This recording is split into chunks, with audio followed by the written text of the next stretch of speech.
बकरी ईद निमित्त देवनार बकरा मंडीमध्ये सध्या चांगलीच रेलचेल पाहायला मिळते। मोठी गर्दी या ठिकाणी झालेली आहे आणि बकरा खरेदी करण्यासाठी आपण पाहतोय की बरेचसे लोक जे या ठिकाणी पोहोचत आहेत। 17 मे पासून सुरू झालेले आहे विशेष बाजारात। अंतिम टप्प्यामध्ये गर्दी जी आहे ती आता शिगेला पोहोचलेली आहे। अधिकृत लाईव्ह काउंटिंग बोर्डनुसार 1,45,000हून अधिक बकरे या ठिकाणी दाखल झालेले आहेत। आतापर्यंत 75,500 पेक्षा अधिक बकऱ्यांची विक्री झालेली आहे। सुमारे 70,000 बकरे अजूनही विक्रीसाठी उपलब्ध असल्याचं बोललं जातं। यंदा बकऱ्यापेक्षा खरेदीदारांची संख्या जी आहे ती अधिक असल्याचं चित्र या ठिकाणी पाहायला मिळालेलं आहे। पोलिसांचा मोठा बंदोबस्त या संपूर्ण परिसरामध्ये उद्घोषणा केला जात आहे। ट्रॅफिकची समस्या होऊ नये याची देखील दखल घेतली जाते। मुंबई, ठाणे, नवी मुंबईसह आसपासच्या भागातून नागरिक या ठिकाणी बकरा खरेदी करण्यासाठी पोहोचत आहेत। राजस्थान, उत्तर प्रदेश, मध्य प्रदेश आणि गुजरातमधून सुद्धा बरेचसे व्यापारी या ठिकाणी दाखल झालेले आहेत। त्यामुळे पोलिसांचा मोठा बंदोबस्त आपल्याला या ठिकाणी पाहायला मिळतोय।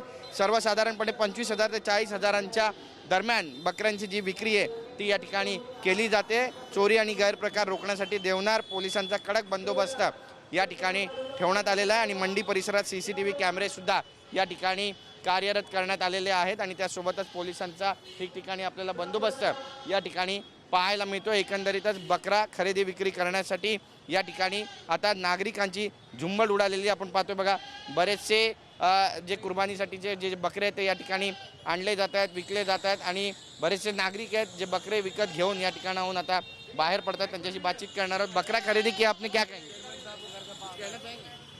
तर आपण पाहतोय बघा, कुणी बोलत नाहीये, मात्र या ठिकाणी आपली प्रतिक्रिया कुणी देत नसला तरी देखील मोठी गर्दी जी आहे ती या बकरा मंडीमध्ये सध्या पाहायला मिळते।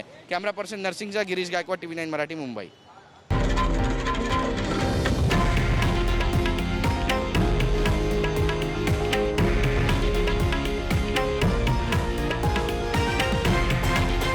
हे आहे देशातील नंबर 1 न्यूज नेटवर्क आणि आपण पाहत आहात TV9 मराठी, एकमेव।